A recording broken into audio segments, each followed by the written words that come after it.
The city lights of Boston blurred into streaks of gold and blues. Emma Harrison sat trembling inside her 10-year-old Toyota Corolla parked outside.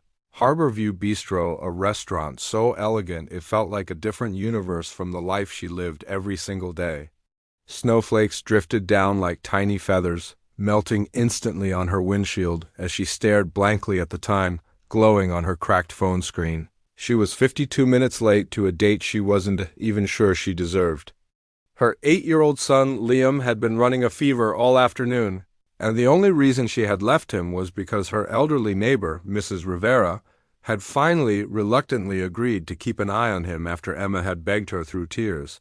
The babysitter had canceled last minute because her boyfriend had shown up unexpectedly, and the hospital where Emma worked had called her in for an emergency half-shift, leaving her racing through traffic, praying her car would hold together long enough to get her across the city.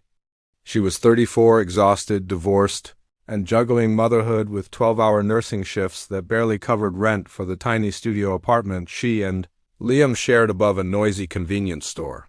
She had no right to be here, dressed in a simple lavender dress she'd bought from a thrift store clearance bin 3 years ago, her makeup half-worn from stress and rushing.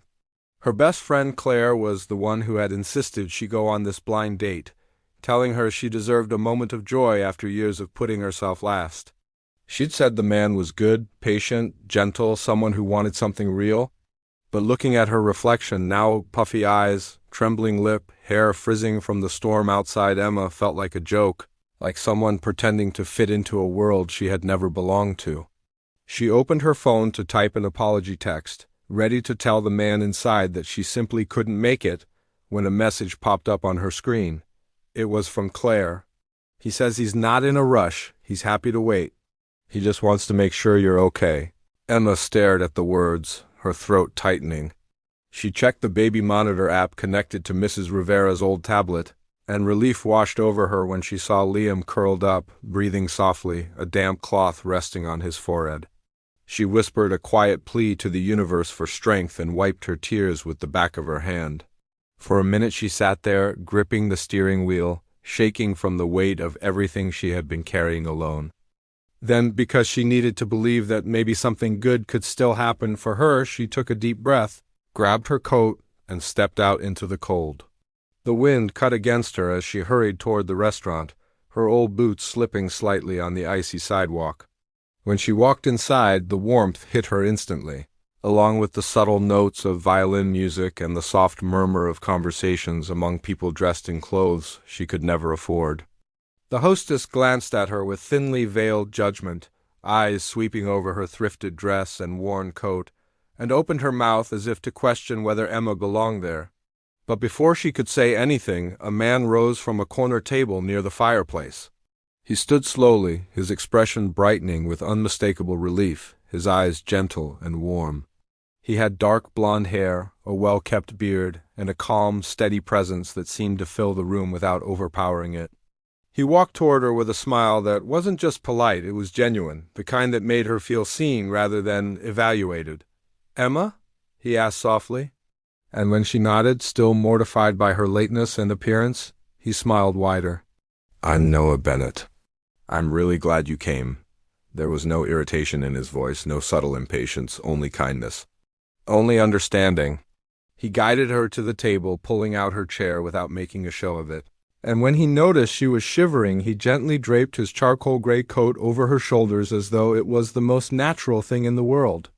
The hostess, now suddenly polite, offered them menus, but Noah barely looked at her. His eyes stayed on Emma, not in a way that made her uncomfortable, but in a way that made her feel like nothing outside their table mattered.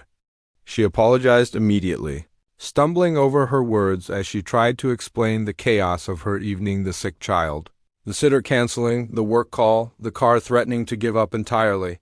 She kept talking, rambling about how she understood if he wanted to leave, how she wasn't the sort of woman who fit into places like this, how she wasn't glamorous or free or effortless like he probably deserved.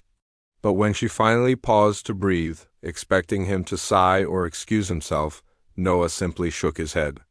He reached across the table, not grabbing, not taking, just gently placing his hand near hers, giving her the space to choose. When she didn't pull away, he brushed his thumb softly over her knuckles and said, "Emma, you fought through everything tonight and still came. That tells me more about your strength and your heart than showing up on time ever could. You're not someone who gives up easily, even when life tries to break you. That's not a flaw. That's courage." His words hit her like a wave, cracking open something inside her she didn't realize she had been protecting so fiercely.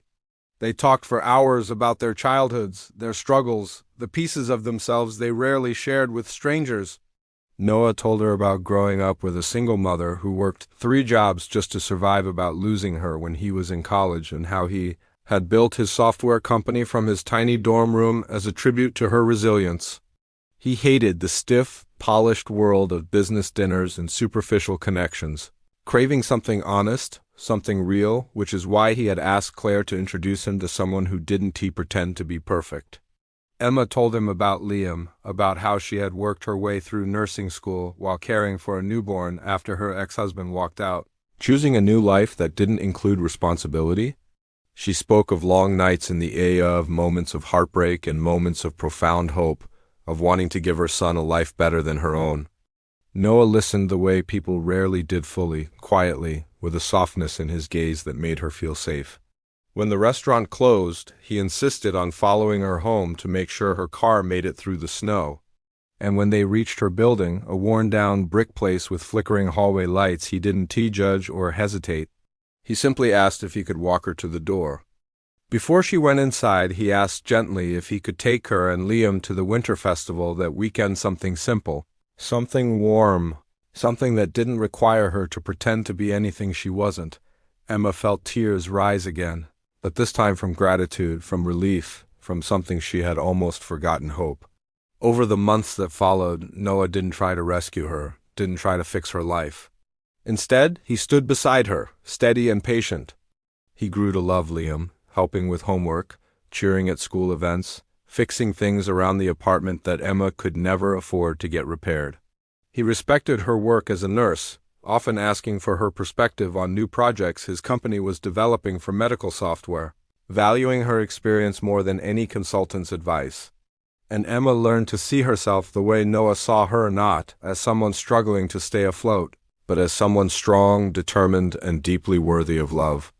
2 years later, they married in a small ceremony at Harborview Bistro, the place where she had once walked in believing she wasn't tea enough, and walked out beginning to believe she was.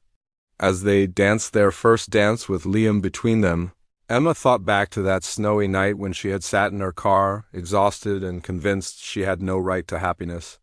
And she realized something she wished every struggling heart could know. Sometimes the most beautiful chapters of our lives begin when we show up exactly as we are, tired, imperfect, scared, and trust that the right person will see us, choose us, and love us, not despite our flaws, but because of our truth. Noah hadn't just waited for her that night. He had been waiting for someone like her his whole life, someone real, someone brave, someone worth everything.